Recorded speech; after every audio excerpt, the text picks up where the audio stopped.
Hey guys, it's Derek from Duracom Productions, and I'm here with a commentary over this Call of Duty Black Ops 2 gameplay with Team Deathmatch on Raid, sorry. And I'm just going to be doing a quick commentary here, recapping the Strikeforce event that was last night. For those of you who are watching this video and don't know, Strikeforce is a mixed martial arts organization that closed last night, having its final event before it was absorbed by a larger company called the UFC, or Ultimate Fighting Championship. So I'm going to recap the event, and here we go. So I'll just start on the preliminary card that was on Showtime. So it started off in the middleweight division, which is 185 pounds, where Haja Gracie defeated Anthony Smith via submission in Arm Triangle Choke, 3 minutes and 16 seconds in the second round. I had Haja Gracie going into this fight, just knowing that if he got on top, he would obviously win. In the next fight in the lightweight division, I had Pat Healy to beat Kurt Holloway, which did happen. He beat him by unanimous decision with scores of 29-28, 30-27, and 30-27. The next fight was a middleweight fight between Tim Kennedy and Trevor Smith. I had Tim Kennedy going in here as the favorite, and he ended up winning by guillotine choke in the third round, which was somewhat of a come from behind victory. It was pretty sweet. And actually, I trained jiu-jitsu, and the choke was actually called a ninja choke, not a guillotine choke.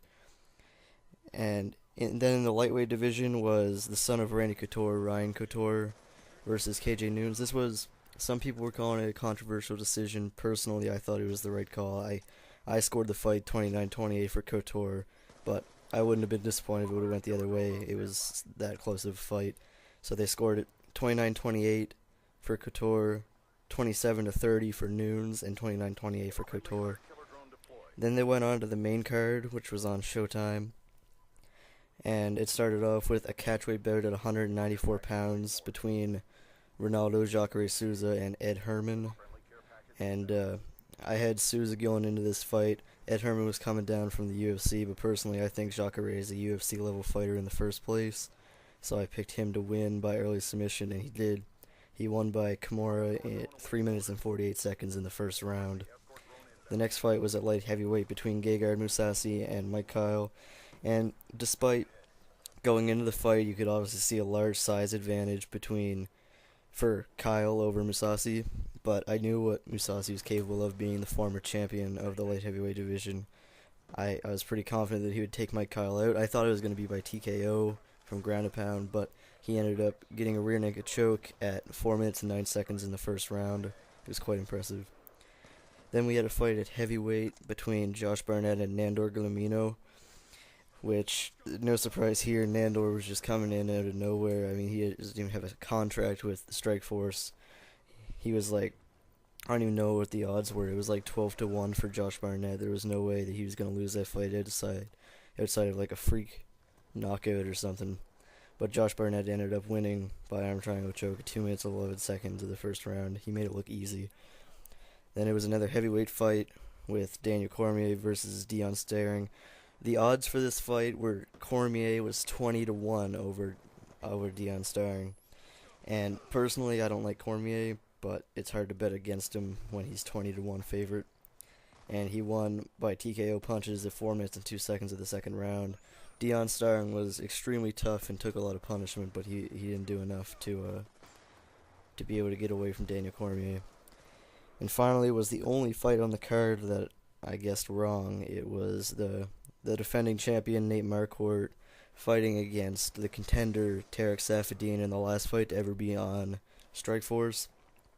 And I had Nate Marquardt. I didn't even think that there would have been a possibility that Tarek Saffidine could have beat him.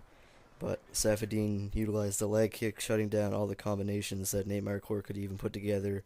And by the end of the fight, it was surprising that Marquardt was even still standing on the leg, because it just looked like a mound of hamburger, literally. So Tarek Saffidine walked away with a unanimous decision win, scores of 48-47 and 2 49s-46. It was just a complete domination over Marquardt, which really surprised me.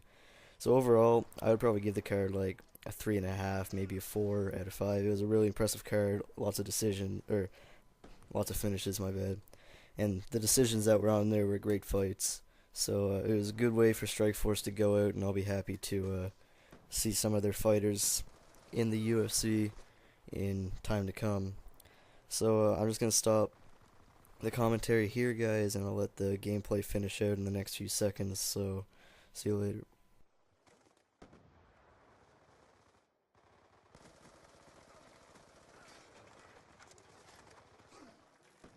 UAV inbound. Come on, get up.